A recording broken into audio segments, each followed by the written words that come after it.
আসসালামু আলাইকুম। আজকে আমার 47তম বিসিএস প্রিপারেশনের 12তম দিন। তো এতদিন তো ইংলিশ লিটারেচার পড়লাম। আমাদের কোচিংয়ে ইংলিশ লিটারেচারের উপর ফাইনাল পরীক্ষাটাও হয়ে গিয়েছে। তো এখন থেকে বাংলাদেশ বিষয়াবলী আর গাণিতিক যুক্তির ক্লাস হবে। এখন থেকে এই দুইটা সাবজেক্টই পড়ব।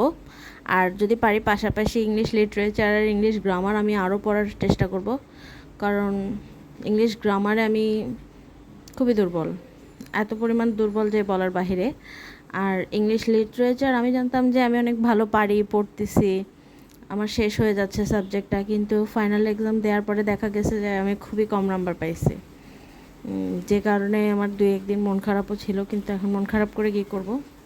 যদি এই বাংলাদেশ বিষয়াবলী আর গাণিতিক যুক্তির মধ্যে সুযোগ পাই, তাহলে চেষ্টা করব যে ইংলিশ লিটারেচারটা আরও পড়ার, আর গ্রামারটা তো আমার এমনিতেই পড়তে হবে।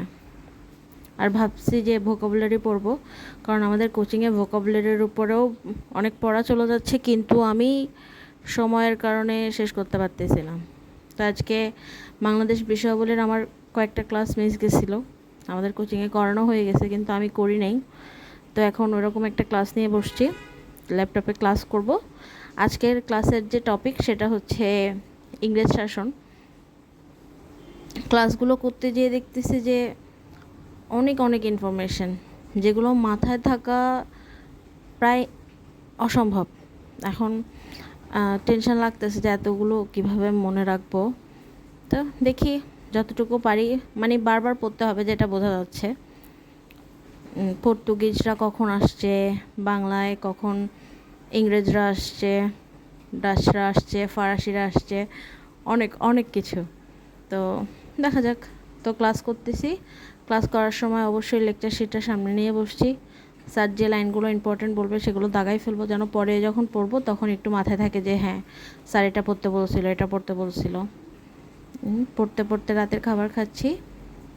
ক্লাস করার পরে এই বিষয়টাই আবার একটু রিভাইজ দেব, কারণ আমার সব কেমন যেন মাথা থেকে বের হয়ে যাচ্ছে লাগতেছে।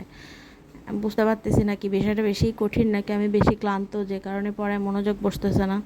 যেহেতু সারাদিন ক্লাস করছি, টিউশনি করছি, এখন প্রায় 10টা-11টার দিকে পড়তে বসছি। তো এই তো, যে ইম্পর্টেন্ট লেখাগুলো আছে ওগুলো লিখে একটা স্টিকি নোট দিয়ে আলাদা করে রাখতেছি, যেন মনে থাকে। আমার ইচ্ছা করতেছে ইংলিশ লিটারেচারের মতো এটাও নোট করে ফেলি, যেন মাথায় থাকে। কিন্তু মনে হচ্ছে যে এই বিষয়টা অনেক বড়, আমি যদি নোট করতে যাই আমি আমার অনেক সময় অপচয় করে ফেলবো, যার জন্য নোট করতেছি না। কিন্তু ইচ্ছা করতেছে যে আলাদা আলাদা লর্ড কার্জন, লর্ড ক্লাইভ, এদেরকে আলাদা আলাদা ইনফরমেশনগুলো নোট করি, কিন্তু মনে হচ্ছে না যে সময় কুলাবে। তাহলে দেখা যাবে আমি অনেক পিছনে পড়ে যাবো। ইংলিশ লিটারেচারটা নোট না করলেই মনে হয় ভালো হইতো, এটা এরকম লাগতেছে, যেহেতু পরীক্ষাটা অনেক খারাপ হয়েছে। দেখা যাক, এখন পড়ে ফেলবো।